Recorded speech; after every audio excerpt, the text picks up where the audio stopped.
Bismillahirrahmanirrahim. Assalamualaikum warahmatullahi wabarakatuh.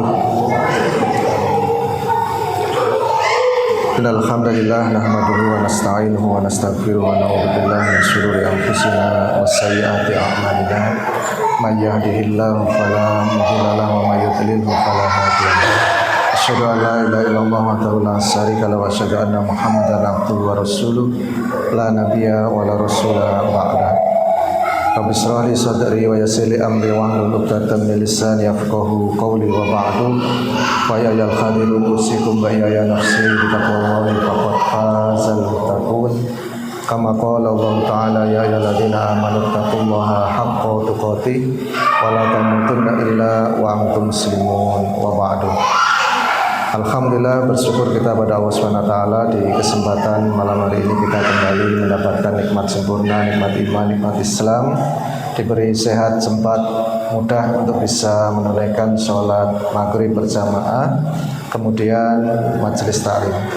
Sholawat serta salam kita sanjungkan pada junjungan kita Nabi Agung Muhammad SAW, para istri, keluarga, sahabat semuanya, sampai kepada pengikut beliau hingga akhir zaman.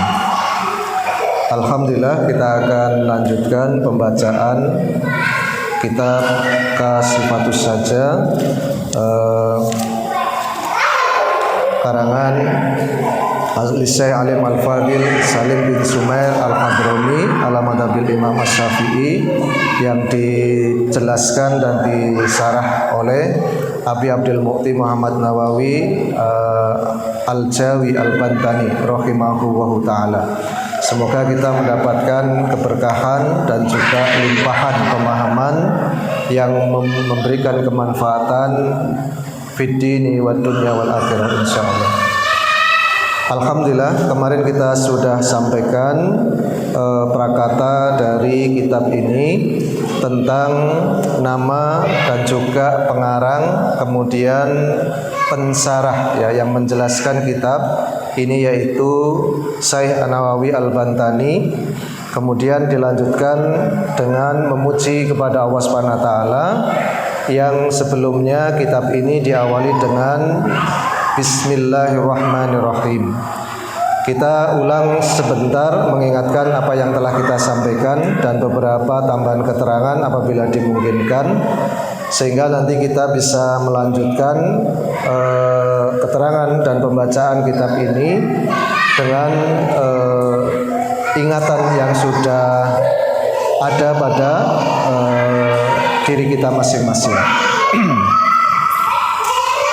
Nabda bismillahirrahmanirrahim. Alhamdulillahirabbil alamin wassalatu wassalamu ala sayidina Muhammadin sayyidil mursalin wa ala alihi washabihi ajmain wa tabi'in lahum bi ihsan ila yaumiddin, amma ba'du. Setelah kitab ini dimulai dengan basmalah, kita sudah sampaikan pertama kali yang ditulis ya di dalam Lauhil Mahfuz oleh pena yang pertama diciptakan oleh Allah Subhanahu wa taala, yaitu tulisan Bismillahirrahmanirrahim. Di dalam kitab tafsir ya Al-Kasyaf li Zamahsari diterangkan panjang lebar tentang ba ya bi tahtihi, yaitu nuqtah tahtihi, diterangkan di sana bikana man kana biyakunu man yakunu. Jadi awal segala sesuatu adalah titik yang ditorehkan oleh pena, maka dari keseluruhan alam ini tercatat takdir dan juga ketetapan dan juga kapasitas dari semua yang menjadi makhluk Allah Subhanahu wa taala. Tidak terjadi satu tulisan kecuali dari satu titik, tidak terjadi satu rangkaian gambar-gambar yang cantik kecuali dari satu titik tadi. Maka ketika kita memulai dengan Bismillahirrahmanirrahim, kita mengambil keberkahan dari apa yang telah dijadikan oleh Allah Subhanahu wa taala dalam tulisan di Lauhil Mahfuz berupa kata-kata Bismillahirrahmanirrahim dengan nama Allah Ar-Rahman Ar-Rahim, yaitu Allah yang Maha Rahman, yang Maha Rahim. Ketika disebut Allah, maka akan melekat pada zatnya Allah tadi, al-asma was sifat, beberapa nama-nama yang terpuji dan sifat-sifat yang sempurna. Maka sebagaimana kita sebutkan ya, salah seorang dari nama sahabat kita, pasti kita akan terngiang sifat, perilaku dan juga karakteristik yang melekat pada orang yang kita sebut tadi. Sebagaimana yang kita contohkan kemarin ya, kalau kita sebut nama Abdul Munib, maka akan terbayang bagi kita ya, sosok yang lincah, yang kreatif, yang senantiasa mengedepankan ya profesionalisme ya, dan seterusnya. Maka itulah di balik nama menempel asma, nama-nama yang terkait dengan sifat dan juga karakter yang kita sebut tadi. Maka ketika kita sebut bismillah dengan menyebut nama Allah, Allah menisbatkan sifat dan nama-nama yang terpuji dari Allah Subhanahu wa taala dengan Ar-Rahman Ar-Rahim, yang Maha Kasih dan Maha Sayang. Kasihnya meliputi alam semesta, sayangnya juga tak terbatas sampai ke ujung ciptaannya. Sehingga ketika kita menyebut bismillah, maka sudah otomatis ya masuk ke dalam apa yang kita sebut tadi, asma Allah al-husna dan juga sifat yang paripurna dari zat Allah Subhanahu wa taala. Kemudian Allah menulis di dalam lauh dengan merintahkan kepada kolam tadi, bil kitabah ana tawwab wa ana atubu ala man tab. Sesungguhnya akulah Allah zat yang maha menerima taubat, dan pasti aku akan menerima taubatnya siapapun yang melakukan pertaubatan. Karena agungnya, karena istimewanya kalimat ini, maka dijadikanlah kalimat ini sebagai penghias dari kaki arsy-Nya Allah yang agung. Jadi kalau kita nanti diperkenankan ya melihat arsy-Nya Allah Subhanahu wa taala, maka di salah satu kaki arsy-Nya Allah ada tulisan ana tawwab ana wa ana atubu ala man taba. Gitu ya. Jadi ada tulisan seperti itu di kaki singgasananya Allah Subhanahu wa taala. Maka apabila kita memulai segala sesuatu, hendaknya kita mengawali dengan bismillahirrahmanirrahim. Dikatakan dalam satu hadis ya, wa fi riwayatin idza katabtum kitaban faktubu fi awali bismillahirrahmanirrahim idza katabtumuha faqra'uha. Ruwiya anhu sallallahu alaihi wasallam annahu qala tahluqu bi ahlaqillahi wa la syakka anna adatahu ta'ala fi ibtida'i kulli suratin al-ityan bil basmalati siwa bara'ah ya. Wa fanahnu ma'muruna bihi wa amalan bi hadis Abi Dawud wa ghairihi kullu amrin dibalin la yabda atau la yubda fihi bismillahirrahmanirrahim fa huwa abtar au aqta au ajdam. Diterangkan dalam satu riwayat, kalau kita ingin menulis sebuah tulisan, maka awali dengan menulis kalimat bismillahirrahmanirrahim. Ketika kita menulisnya, disarankan untuk membacanya. Jadi kadang-kadang kita nulis satu catatan, satu diare atau satu tugas ya. Maka kalaulah kita tidak diperkenankan menyematkan bismillah itu dalam tugas tadi atau tulisan tadi, maka ambil satu nota khusus, tulis dulu di situ. Kalau itu kitab kita, buku kita, semua yang milik kita, ya terserah kita mau tulis di situ atau tidak masalah ya. Tapi kalau ini pekerjaan kantor atau sesuatu yang tidak ya secara legal diperkenankan ada tulisan lain, maka di sana harus dimulai dengan basmalah. Maka ambil kertas atau satu nota yang kita memang khususkan untuk memulai satu torehan kalimat dengan bismillahirrahmanirrahim. Dan ini jarang kita lakukan. Ya, jarang kita lakukan. Maka mulai sekarang dibiasakan sebagai sunnah dari Nabi sallallahu alaihi wasallam, wa nahnu ma'muruna bihi, ya.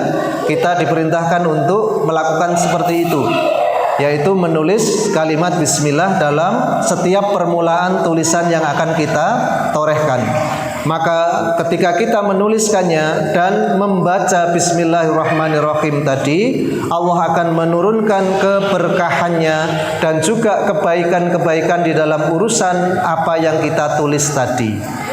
Maka kita juga otomatis mengamalkan salah satu hadis dari Nabi sallallahu alaihi wasallam yang diriwayatkan oleh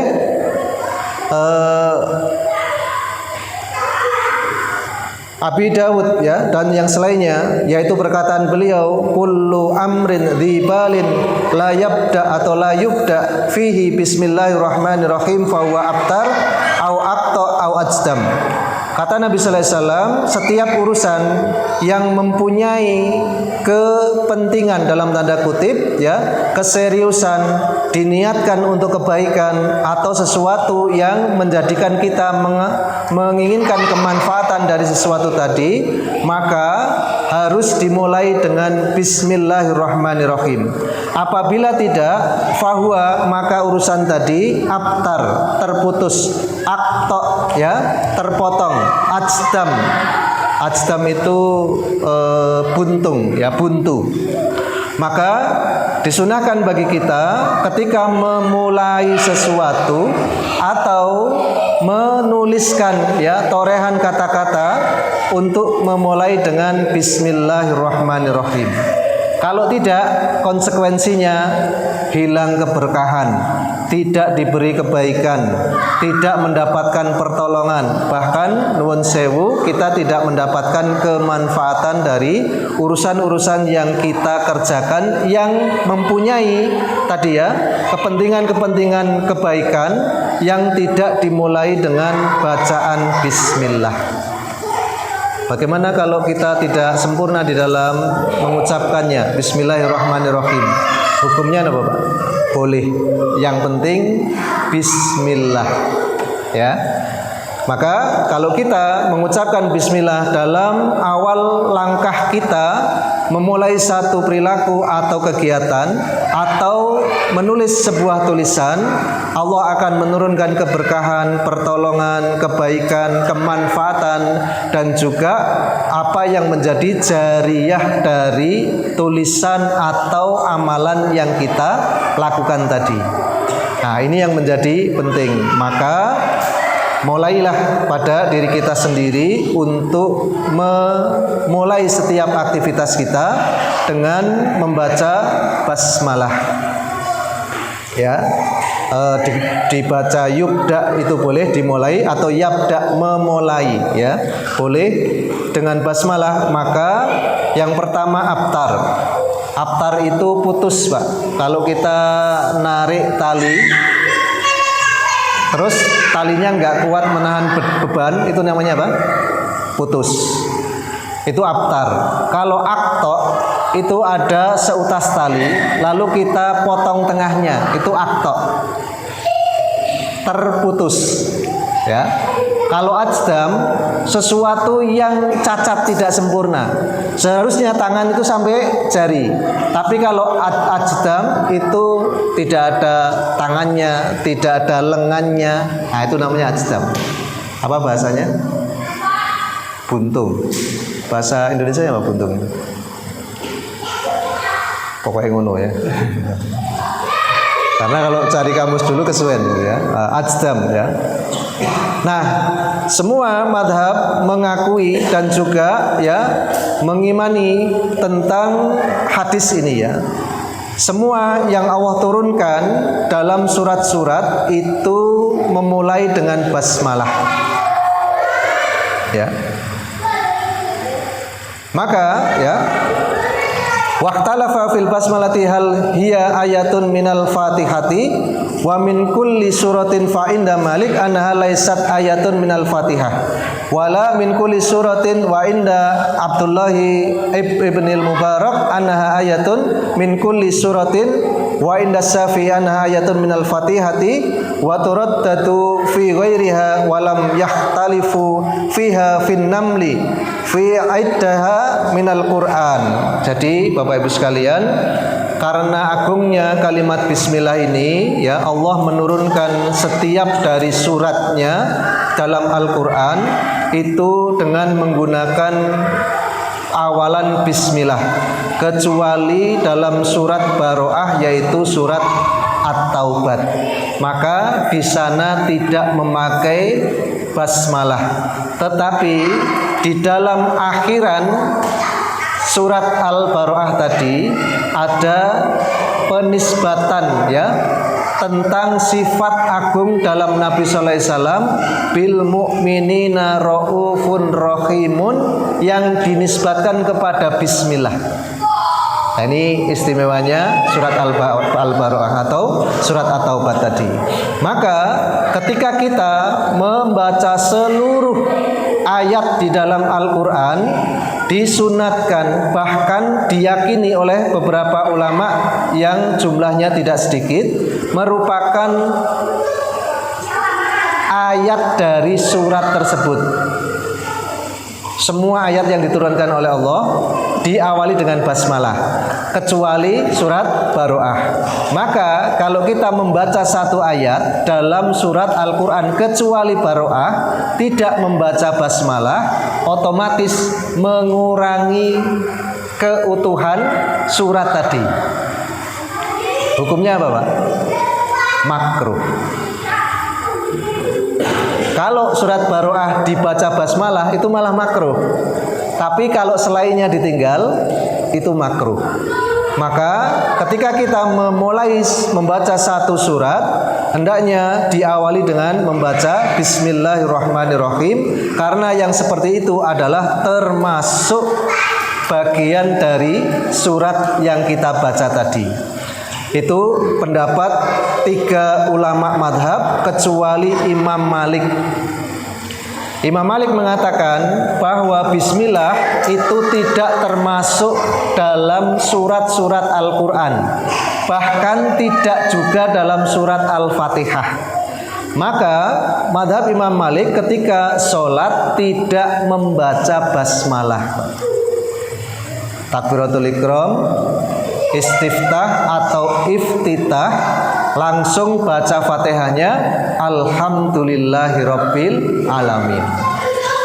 3 madhab yang lain meyakini basmalah itu termasuk bagian dari Al-Fatihah, maka wajib dibaca. Cuman ada perbedaan, Asy-Syafi'i dan juga Hanafi sebagian mengatakan bismillahnya bil jahri. Maka ketika takbir, istiftah atau iftitah, baca Fatihahnya bagaimana? Bismillahirrahmanirrahim, alhamdulillahirabbil alamin. Atau sebagian Hanabilah dan juga Hanafiyah mengatakan bismillahnya bisirri, dibaca dengan pelan. Maka orang-orang yang mengamalkan madhab ini memulai Fatihah mereka dengan mengucap basmalah tetapi pelan. Bukan tidak pakai basmalah ya Pak, tapi diucapkan dengan pelan. Sedangkan yang termasyhur di dalam madhab Asy-Syafi'i yang ada di negara kita, basmalah termasuk ayat dalam Al-Fatihah dan dibaca terang atau jahar ketika di dalam sholat. Konsekuensinya apa Pak? Kalau imam madhab 4 ini menjadi makmum ya dari Imam Asy-Syafi'i, semua sah. Karena Imam Malik mengatakan basmalah dibaca ketika sebelum Al-Fatihah hukumnya sunnah. Tapi ketika madhab Imam Malik ya menjadi imam dan di belakangnya ada 3 madhab selain beliau, maka sholatnya tidak sah. Makanya ini warning ya untuk Ustadz Farisa yang basmalahnya kadang-kadang tidak terdengar. Baca basmalah tidak Ustadz? Baca. Kita pastikan, karena kalau kita bermakmum di belakang beliau, kita yakin beliau baca basmalah. maka yang menggunakan madhab Syafi'i sah sholatnya. Termasuk nanti salam, Pak. Salam itu termasuk rukun. Ketika Assalamualaikum warahmatullahi wabarakatuh, asnya tidak cetok, batal sholatnya. Ya, lafaz salam itu bagaimana? Assalamualaikum warahmatullahi. Kalau Assalamualaikum warahmatullahi, batal sholat. Nanti ketelitian ya. Maka ketika nanti kita bermakmum di belakang Ustadz Farisa yang notabene tidak terdengar basmalahnya dan kita sudah menggunakan madhab Syafi'i, kita sah karena beliau membaca dengan pelan. Begitu ya kira-kira ya. Nah nanti kalau sampai kepada orang-orang, maaf ya, saudara-saudara kita Nahdiyin yang berhaji, sebagian dari mereka tidak sholat bermakmum kepada imam di Masjidil Haram atau Masjid Nabawi. Kenapa? Karena meyakini tidak membaca basmalah, Pak. Maka ketika As-Sudes, ya Imam Sudes itu melawat ke Indonesia menjadi imam di Istiqlal, beliau mengeraskan bacaannya. Otomatis ini pertanda sebagai ikrar atau deklarasi bahwa beliau membaca basmalah. Maka mulai saat itu para jemaah haji umroh ya yang sholat di Masjidil Haram, imamnya Syekh As-Sudes, maka mereka berbondong-bondong untuk menjadi makmum. Kenapa? Wis ngerti nek Syekh Sudes baca basmalah.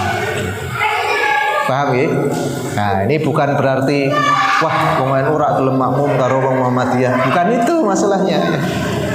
Masalahnya ketika yang bermadhab Syafi'i makmum di belakang madhab Maliki yang tidak menggunakan basmalah, maka secara rukun sholatnya kurang, dan itu masalah gitu. Paham ya? Nah ini ya. Wa talafa fil basmalati hal hiya ayatun minal Fatihah ya wa min kulli suratin fa inda Malik ya, maka dikatakan menurut Imam Malik annaha laisat ayatun minal Fatihah wala min kulli suratin, tidak termasuk ayat dari Al-Fatihah dan tidak juga termasuk di dalam setiap surat ya di dalam Al-Qur'an. Maka menurut Imam Ibnul Mubarak annaha ayatun min kulli suratin ya, Imam Ibnul Mubarak mengatakan bismillah itu termasuk ayat dari semua surat di dalam Al-Qur'an. Dan Imam As-Syafi'i mengatakan annaha ayatun minal Fatihah, khusus untuk basmalah itu termasuk ayat di dalam Al-Fatihah. Yang ayat-ayat selainnya itu bukan termasuk, tetapi kesunatan untuk membacanya. Dan tidak ada yang mengingkari kesepakatan bersama bahwa di dalam surat An-Naml ada perkataan Bismillahirrahmanirrahim sempurna, dan itu termasuk ayat di dalam surat An-Naml tadi. Ya, saya seneng kewan ya. Innaha min Sulaiman. Innahu min Sulaiman wa innahu min Sulaiman innahu bismillahirrahmanirrahim. Nah, itu ya. Itu untuk menjinakkan hewan. Dilus ya, di jabahnya, di ubun-ubunnya dibacakan seperti itu, atau kalau masih liar dibaca berulang, nanti binatang-binatang itu bisa jinak. Dan termasuk Nabi Sulaiman yang mempunyai karomah, mukjizat dari Allah Subhanahu wa taala, bisa berkomunikasi dengan seluruh makhluknya Allah Subhanahu wa taala. Jadi tidak cuma hewan ya, kepada angin, kepada gunung ya, itu bisa berkomunikasi. Ya. Nah, itu yang termasuk menjadi bagian dari ayat, yaitu ayatnya Al-Fatihah. Bismillahirrahmanirrahim. Alhamdulillahirabbil alamin arrahmanirrahim ila akhiri ayat. Karena ada satu hadis yang menyebutkan sab'atul mathani, 7 ayat yang diulang-ulang. Ayat apa itu? Al-Fatihah. Kalau kita menghitung Al-Fatihah tanpa bismillah, itu cuma 6 ayat. Benar ya? Maka ketika Nabi mengatakan sab'atul masani, ada 7 ayat yang diulang-ulang oleh umat Islam di dalam sholatnya, di dalam doanya, di dalam acara-acara apapun yang di sana mengajarkan kebaikan, maka itu adalah Al-Fatihah, yaitu Fatihatul Kitab Al-Fatihah. Maka kalau kita hitung 1 sampai 7, bismillah termasuk ayat di dalam Al-Fatihah tadi, ya. Wa min khawasiha, nah di sini diterangkan keistimewaan dari bismillah, ya. Idza talaha sahsun inda naumi ihta wa isrina maratan amanatil kalailati minas syaitani wa amana baitihi minas sarakati wa amana min mautil fajaati wa ghairi dzalika minal balaya, afadahu Ahmad As-Sawi. Jadi ada seorang syekh namanya Ahmad As-Sawi, pernah mempunyai tajribah, ya, uji coba yang dilakukan terus-menerus menjadi sesuatu yang terbukti adanya. Apa kata beliau? Seseorang yang akan melakukan aktivitas tidur, sudah merebahkan badannya di tempat tidur, lalu membaca Bismillahirrahmanirrahim diulang sampai 21 kali, maka akan aman pada malam hari itu dari 1, godaan setan. Nomor 2, rumahnya tidak akan pernah dimasuki pencuri. Nomor 3, terhindar dari meninggal secara mendadak. Ini bukan hadis, ya Pak. Ini tajribah. Ini satu amalan yang dilakukan terus-menerus oleh Imam Ahmad As-Sawi, sehingga beliau menyimpulkan, kalau saya baca ini diulang sampai 21 kali, mujarrobatnya, ya, ini sudah terbukti bahwa ketika dibaca aman dari setan. Tidurnya tidak mimpi buruk, tidurnya tidak mimpi basah, tidurnya tidak ngigau, tidak mimpi-mimpi yang tidak baik. Itu sudah terbukti seperti itu. Dan rumahnya aman dari pencurian. Yang ketiga, diselamatkan dari meninggal secara mendadak. Mendadak itu bisa kecelakaan, bisa tidak ada wasiat, bisa sesuatu menimpa dirinya tanpa ada tanda-tanda kematian terlebih dahulu. Nah, maka ini suatu yang boleh diamalkan kalau kita hanya, ya, mengamalkan ini sebagai wasilah meminta tolong kepada Allah, maka hukumnya boleh. Saya akan menggunakan bismillah untuk sarana meminta tolong kepada Allah. Boleh apa tidak? Boleh. Sebagaimana kita mengatakan saya akan menggunakan sarana Al-Fatihah untuk meredakan panas anak saya, mengusir sihir-sihir jahat, menterapi badan saya supaya diberi kesehatan. Nah, itu boleh, Pak. Yang tidak boleh kita yakin, ya, kepada kekuatan-kekuatan selain kekuatan Allah Subhanahu wa taala, maka itu termasuk kemusyrikan. Apabila tidak sesuai dengan bilangan yang disebutkan oleh Imam Ahmad As-Sawi, maka tidak menjadi mengapa. Ora kudu selikur maksudnya, okay? Kenapa disebut dengan bilangan ganjil? Karena berdasar hadis juga, ya, innallaha yuhibbul witra. Allah itu suka sesuatu yang ganjil. Maka kalau tidak 21, 3, 5, 7, 11, terus 13, 15, 17, 19, 21. Nek urung turu Mas, ditambahi oleh ora? Boleh. Sampai bilangan yang tidak terbatas. Sahabat Abi Hurairah itu membuat simpul dari kain, jumlahnya 1000, Pak. Beliau tidak akan pernah tidur kecuali sudah menyelesaikan simpulnya yang terakhir, yaitu yang ke-1000, dengan membaca Subhanallah. Ya. sahabat lagi ini, Abdurrahman bin Auf, ketika pulang dari sesuatu pergian atau aktivitas sehari-hari, datang ke rumahnya, dia akan membaca surat ayat kursi di setiap pojok rumahnya. Nah, ini jadi yang diamalkan oleh sahabat. Kadang-kadang memang tidak berdasar sabda atau ketetapan atau perintah atau dilakukan oleh Nabi, Pak. Tetapi ketika memang nisbatnya kepada Allah, hukumnya boleh. Dan yang digunakan apa? Sesuatu yang dibolehkan di dalam syariat, termasuk Al-Quran secara keseluruhan, maka boleh ya.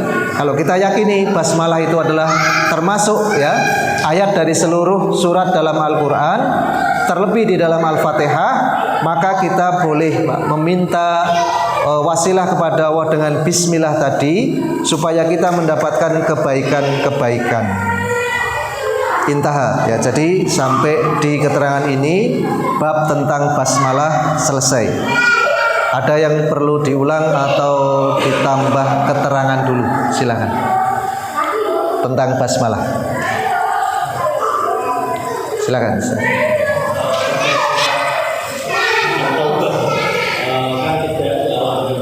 Kalau kita membaca dengan ayat, kita membaca ayat, apa masih tetap memakai basmalah atau? Iya. Khususon fil baro'ah ya, dikhususkan dalam surat baro'ah dalam Al-Quran, Allah tidak memulai dengan basmalah. Maka ketika membaca pertengahan atau potongan atau sebagian dari surat baro'ah, tetap dihukumi makruh membaca basmalah. Maka ketika di tengah surat ya, kesunatannya itu ta'awud malah. Ya, sudah di tengah itu ta'awud aja. A'udzubillahi minasyaitonirrajim, terus baca ayatnya. Karena apa? Kadang-kadang kita nggak tahu ini bagian dari baro'ah atau enggak ya. Kecuali yang sudah jelas ya, yang sudah jelas Al-Fatihah kulhu. Nah, kulhu iki wis hafal kabeh, orang mungkin lali ya. Jadi refleks ya. Jadi sholat pun kita refleks ya. Waladhdallin amin bismillahirrahmanirrahim qul huwallahu ahad. Bukan karena tabaruk bil kulhu, tapi refleks aja ya, karena paling mudah. Nek iso diparu kulhu, awake dhewe itu diparu Pak kulhu. Ya. Itu saking-sakingnya ada, maaf ini refleksi aja ya. Ada seorang sahabat Nabi namanya Sauban, itu sangat berpegang kuat dengan surat Al-Ikhlas. Saben ngimami neng dinggon wae pasti bacanya kulhu. Ketika dikomplain oleh sahabat, disampaikan kepada Rasul, ya Rasul, sahabat jenengan yang satu ini aneh orangnya. Surat Al-Quran itu 114, tapi yang dibaca kulhu terus. Ditegur oleh Nabi, kalau kamu jauh orangnya di sini, maka ditanya, kenapa kamu kok bacanya kulhu terus? Apa kata sahabat Sauban? Karena saya cinta kepada kulhu, karena di dalamnya semuanya adalah sifat Allah yang Maha Rahman. Turun ya Pak, ketika beliau mengatakan seperti itu, turun wahyu melalui sifat malaikat Jibril, dan Nabi mengatakan, wahai sahabat Sauban, sesungguhnya Allah juga mencintai kamu. Suatu ketika Nabi mengatakan, yo mbok ditambah ojo kulhu tok. Betul Pak, dia jadi imam baca surat yang lain. Setelah surat selesai, bismillahirrahmanirrahim, qul huwallahu ahad. Saking cintanya sama kulhu. Jenengan tahu apa yang menjadi keistimewaan sahabat Sauban Pak? Suatu hari Nabi sallallahu alaihi wasallam melihat matahari itu redup.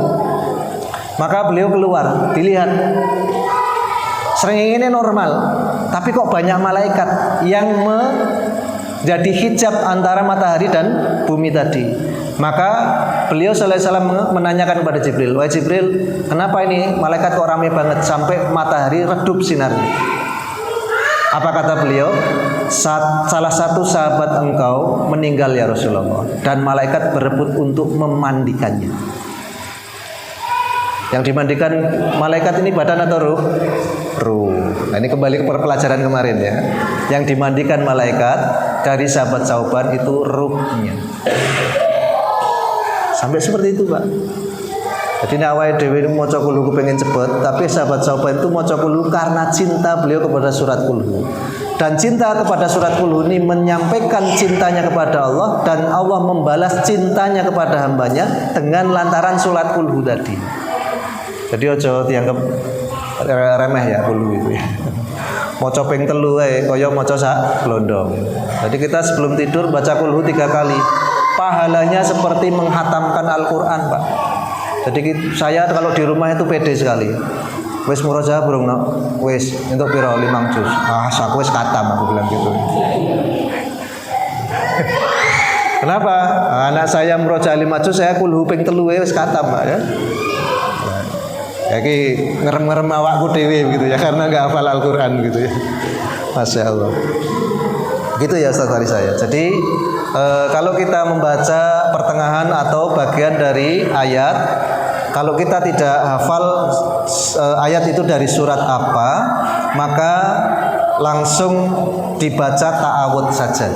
Karena kalau pas nemu itu adalah surat Baro'ah, tetap dihukumi makruh begitu. Yang lain silakan.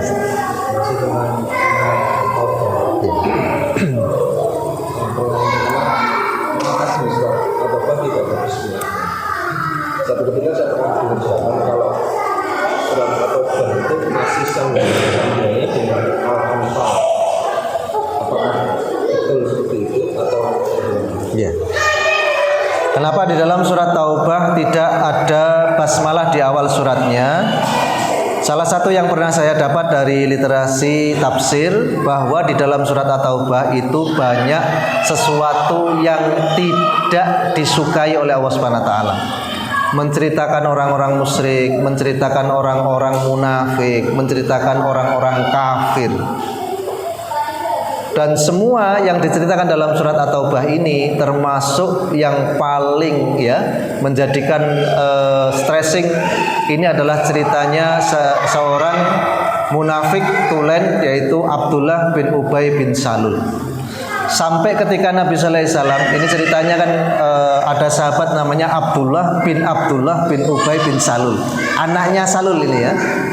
Itu datang kepada Nabi, ya Rasulullah, abah saya sekarat itu sekarang. Saya mbok minta jubah jenengan untuk menyelimuti abah saya. Dikasih, Pak.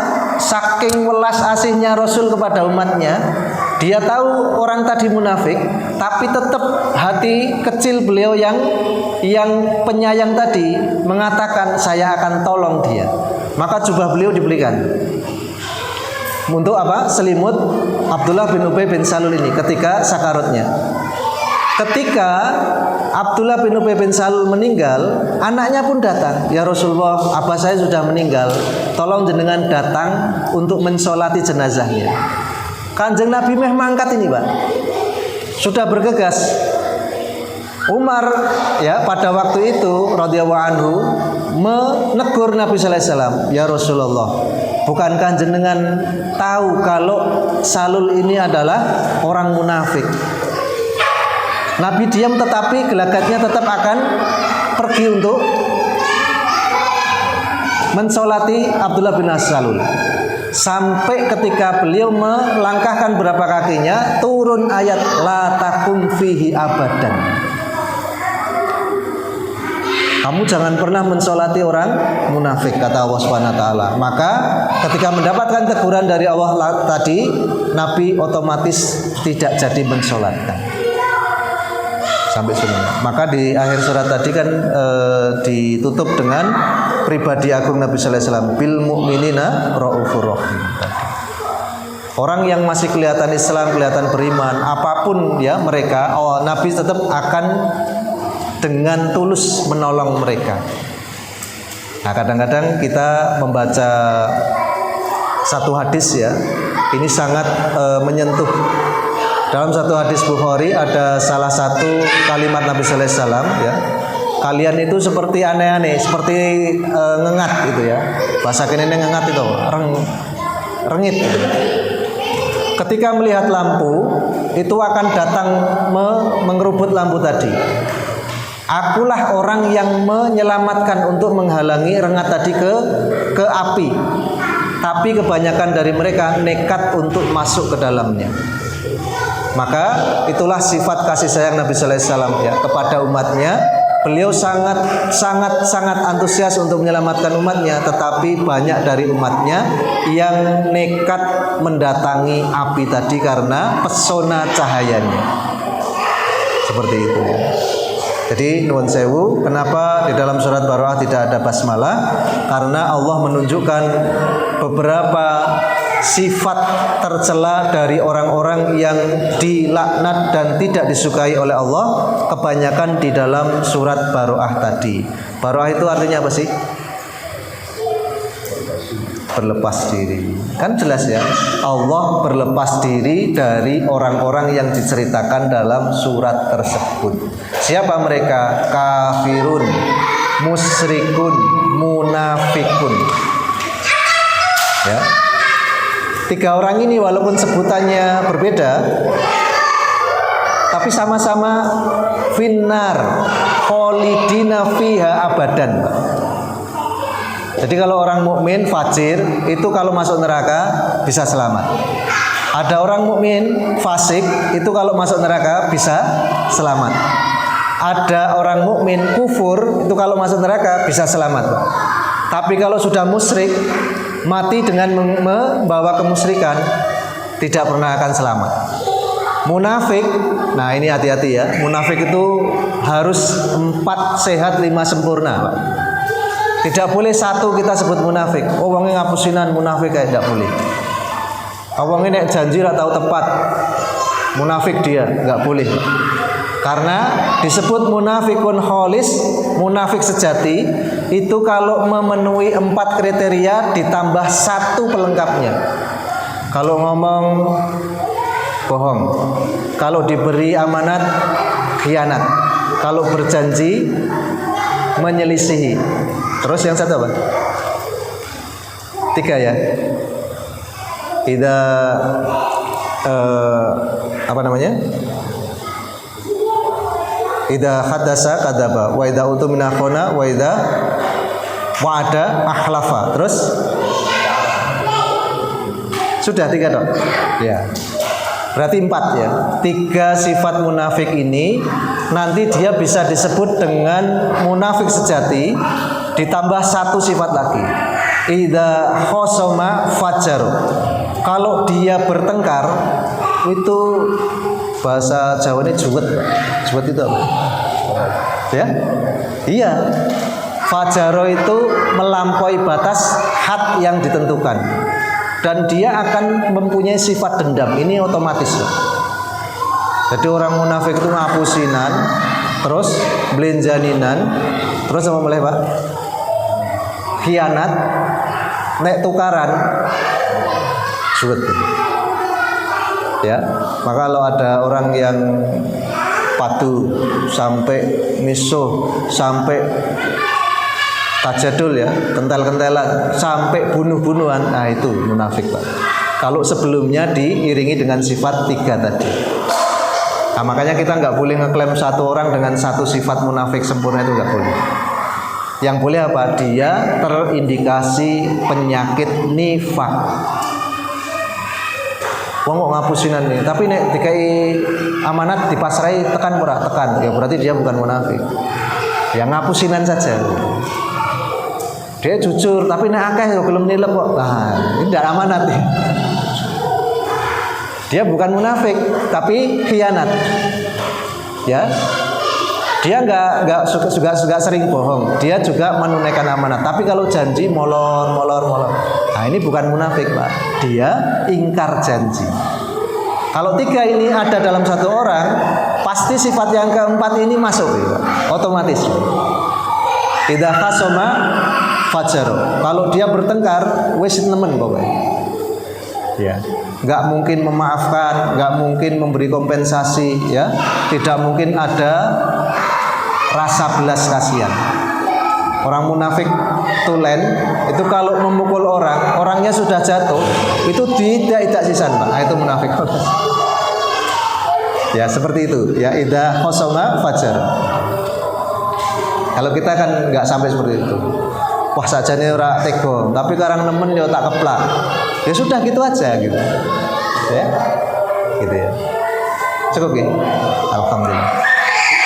Ada yang lain? Umum enggak apa-apa, silakan. Ada yang unek-unek apa? Nek bisa bantu saya.